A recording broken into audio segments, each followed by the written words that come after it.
os afastavam com violência.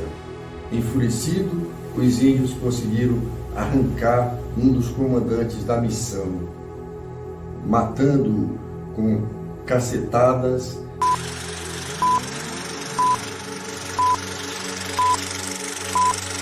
Olá, sou Carlos Castro. Quero trazer para vocês neste vídeo, principalmente aos puruenses, na qual eu faço parte, um assunto muito oportuno para a nossa história, já que eu estou numa pesquisa sobre o nosso município, retratando todo o seu contexto histórico.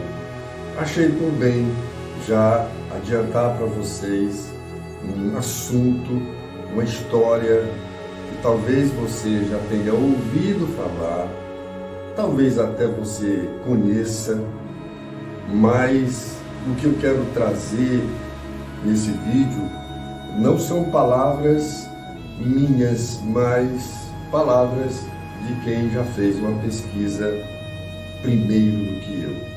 E as imagens que vocês vão acompanhar no vídeo foram feitas há cerca de 9 meses atrás. Eu estive no local, munido de um celular, e fiz, na verdade, uma filmagem mostrando como hoje está a localização de onde esse fato que eu vou narrar aconteceu e a homenagem que foi feita no local a Vicente Yanez Pison. Ok? Então, vamos lá.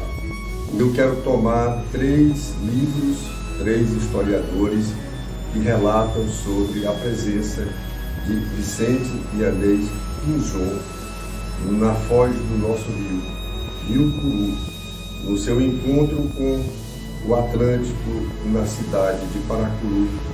E esse assunto, ele já é conhecido de muita gente, mas quem sabe você ainda não tenha tomado conhecimento do tema.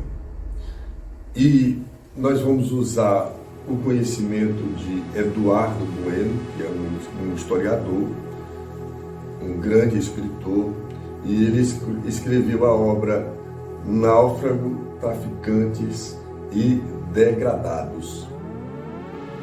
Um outro escritor também, Rodolfo Espíndola, esse é cearense e já é falecido. E ele escreveu o livro Vicente Pison e a Descoberta do Brasil. Esses detalhes, eles foram colhidos com mais calma, com uma pesquisa também bem mais apurada pelo nosso paracuruense, Lúcio Damasceno, que escreveu um livro Paracuru de Todos Nós. Então eu tomei conhecimento desse fato que vou trazer para vocês exatamente no livro de Lúcio, que também já é falecido. O Lúcio Damasceno, ele transcreveu o seguinte: no meio da tarde, o capitão decidiu que na manhã seguinte prosseguiria a viagem tomando rumo entre o poente e o norte, entre parênteses, Navarrete. Depois de um dia e meio de viagem, provavelmente entre 29 a 30 de janeiro, a flotilha encontra a foz do rio bem maior e mais caudaloso, emoldurado por montanhas verdes ao fundo. Era a foz do rio Puru, cerca de 100 quilômetros de Fortaleza. Pison e seus tripulantes, animados com a nova paisagem, depois de uma sondagem, arriaram âncoras, porque não havia calado que permitisse essa operação. Encontravam-se uns 2 quilômetros da praia. 4 escalares, então, foram lançados ao mar com 30 homens, armados com espada e lanças pontiagudas. Estavam todos vestidos de bragas, camisas de pano cru, com ombreiras protetoras, coletes de couro e botas até quase aos joelhos. Eles protegiam suas cabeças com um chapéu duro, também de couro, que tinha um penacho em cima. Nas mãos carregavam um escudo, igualmente de couro, com cravos de metal.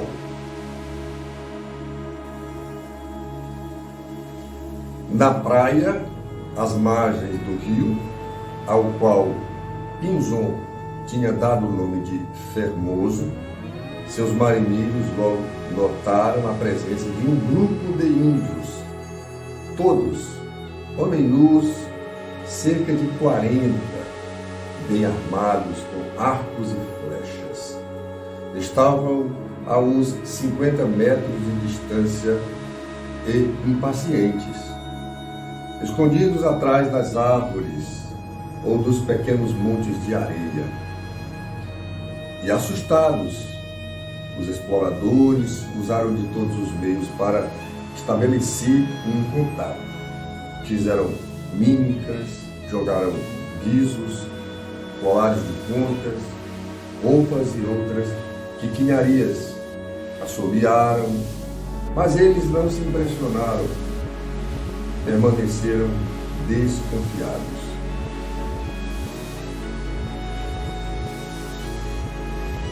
Um dos nativos, inesperadamente, jogou na areia uma pequena vara dourada, de pouco mais de um palmo. Os espanhóis não entenderam o significado daquele gesto e entreolharam. Um deles, mais afoito, ao abaixar-se para recolher o objeto que reluzia, rapidamente foi cercado e trucidados a golpes de tacape. Seus companheiros estavam próximos e ainda tentaram salvá-lo, furando os índios com suas lanças e espadas.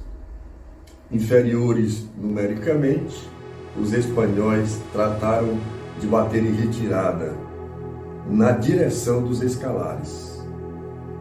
Enfurecidos, os índios os perseguiram com muita valentia até os escalares, não demonstrando nenhuma preocupação com os ferimentos. Não contentes com a retirada dos intrusos, atacaram as embarcações.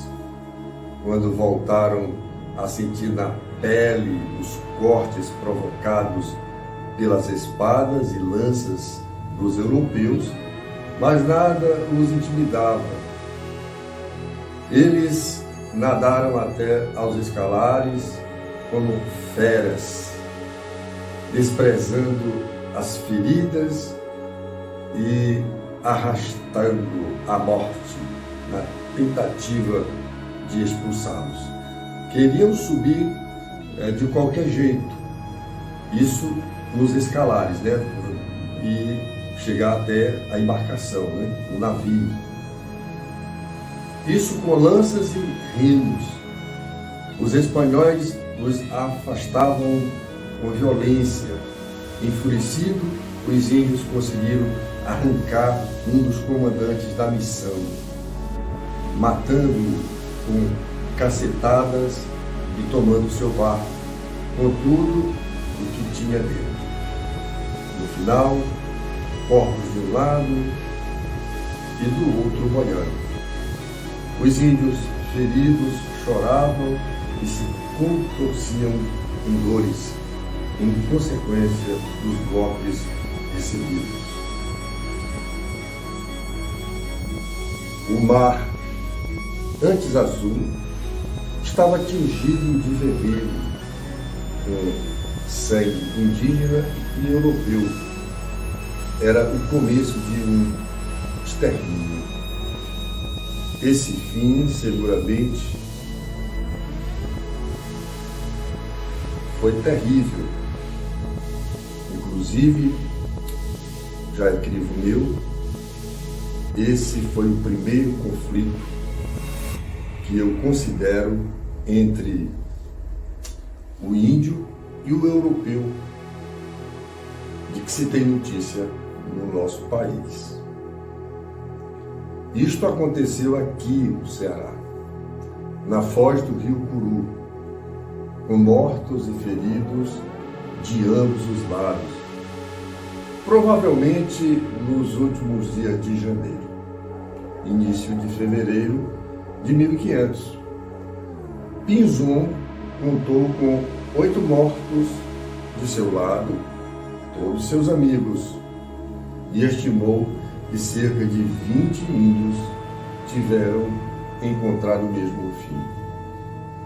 Esse tema que nós acabamos de abordar, ele foi registrado nos livros.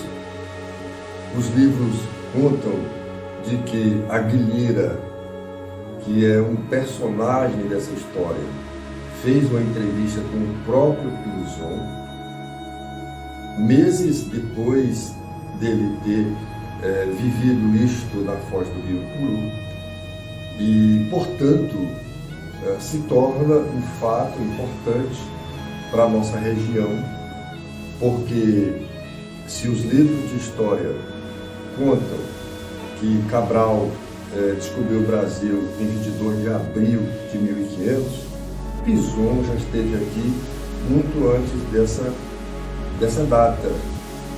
O que acontece é que o Tratado de Tordesilhas não permitia que o espanhol tomasse conta dessa região que pertencia a Portugal, por conta do tratado. Então, o fato que ele não entrou na história deve ser esse o motivo pela qual, como aluno, eu mesmo estudei que Cabral é que descobriu o Brasil que já estava descoberto. São fatos históricos. O que eu estou trazendo para vocês é importante. Talvez, ou com certeza, o que eu estou falando vocês já tenham tido conhecimento, mas a história ela fica para aqueles que ainda não o conheciam, e as imagens mostram a beleza, a singularidade que é a foz do nosso rio Curu. Esse nome que, antes de sua fundação, em 1905, já está escrito nos livros de história. Eu fico feliz em poder transmitir aos meus conterrâneos, aos meus amigos e irmãos curuenses, esses fatos que nos dá uma relevância muito especial na história. Deus abençoe.